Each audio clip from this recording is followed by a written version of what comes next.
À l'issue donc de cette réunion de crise, je veux d'abord avoir un mot pour remercier, par votre truchement, remercier et apporter le soutien de la nation à nos policiers, nos gendarmes, nos sapeurs-pompiers, au préfet aussi, à l'ensemble des services de l'État qui ont été mobilisés durant ces dernières nuits. Remercier aussi avec eux les élus, les polices municipales, les services municipaux et les associations qui étaient à leur côté et qui ont fait preuve de beaucoup de sens de responsabilité et de courage. Les 2 nuits que nous venons de vivre relèvent d'une situation qui est absolument inacceptable et injustifiable, parce que rien ne peut justifier la violence, surtout lorsque celle-ci consiste à s'attaquer à des bâtiments publics, à des mairies, à des commissariats, à des écoles, ou à organiser des pillages contre des commerces. Rien ne le justifie. Il y a une instrumentalisation inacceptable de la mort d'un adolescent, que nous déplorons tous, alors que la période devrait être au recueillement et au respect. Et donc face à cela, je condamne avec la plus grande fermeté toutes celles et ceux qui utilisent cette situation et ce moment pour essayer de créer le désordre et d'attaquer nos institutions. Ils portent une responsabilité de fait accablante. Et je condamne avec la plus grande fermeté, nous la condamnons tous, ces violences pures et injustifiables qui n'ont aucune légitimité. Face à cela, la réponse sur l'ensemble du territoire a été réactive et adaptée. Et je vous en félicite. Et j'en félicite tous ceux qui, avec beaucoup de courage et de sang-froid, l'ont conduit durant les dernières heures et les derniers jours. Madame la Première ministre, cet après-midi, prendra une série de dispositions afin d'organiser la réponse interministérielle. Le ministre de l'Intérieur aura à mobiliser des moyens supplémentaires. Nous libérons à cet égard, par une série de dispositions, des forces, et le garde des Sceaux s'assurera du suivi par une série de circulaires visant à la fois les majeurs et les mineurs qui ont pu être interpellés et qui seront déférés devant la justice dans les prochaines heures.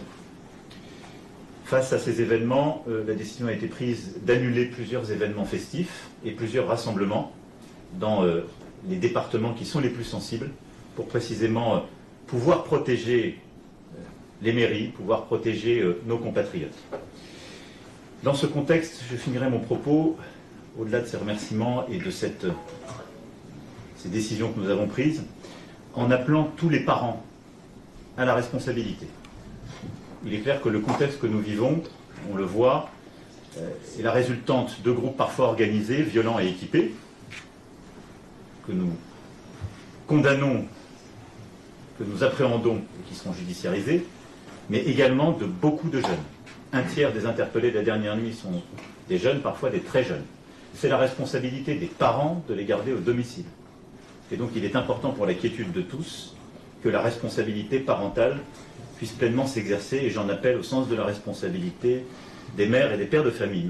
La République n'a pas vocation à se substituer à eux, même si nous aurons ensuite, dans le suivi qui sera fait par la justice, à prendre toutes les dispositions qu'il convient de prendre et de mettre en œuvre ce que la loi prévoit. Enfin, les plateformes et les réseaux sociaux jouent un rôle considérable dans les mouvements des derniers jours. Nous avons vu sur plusieurs d'entre elles, Snapchat, TikTok et plusieurs autres, à la fois l'organisation de rassemblements violents se faire, mais une forme de mimétisme de la violence, ce qui, chez les plus jeunes, conduit à une forme de sortie du réel. Et on a le sentiment parfois que certains d'entre eux vivent dans la rue les jeux vidéo qui les ont intoxiqués. Là aussi, la loi a prévu, y compris ces derniers mois, des changements et l'exercice d'un contrôle parental qui convient de faire pleinement respecter. Mais nous prendrons dans les prochaines heures, et nous avons commencé à l'organiser, plusieurs dispositions. D'abord, en lien avec ces plateformes, d'organiser le retrait des contenus les plus sensibles. Et donc, les services de l'État s'organiseront en lien avec ces plateformes pour pouvoir obtenir une réponse effective. Et j'attends de ces plateformes l'esprit de responsabilité. Et des demandes seront aussi faites partout où c'est utile, et à chaque fois que c'est utile, pour avoir l'identité de celles et ceux qui utilisent ces réseaux sociaux pour appeler au désordre ou pour exacerber la violence. Voilà ce que je voulais dire à l'issue de cette cellule de crise. Elle se réunira autant que nécessaire et sous l'autorité de la Première ministre. les décisions prises aujourd'hui seront déclinées dans les prochaines heures. Je vous remercie pas simplement pour l'accueil, Monsieur le Ministre, mais la mobilisation du ministère comme de l'ensemble des ministères qui ont été associés à la gestion des dernières heures. Merci beaucoup.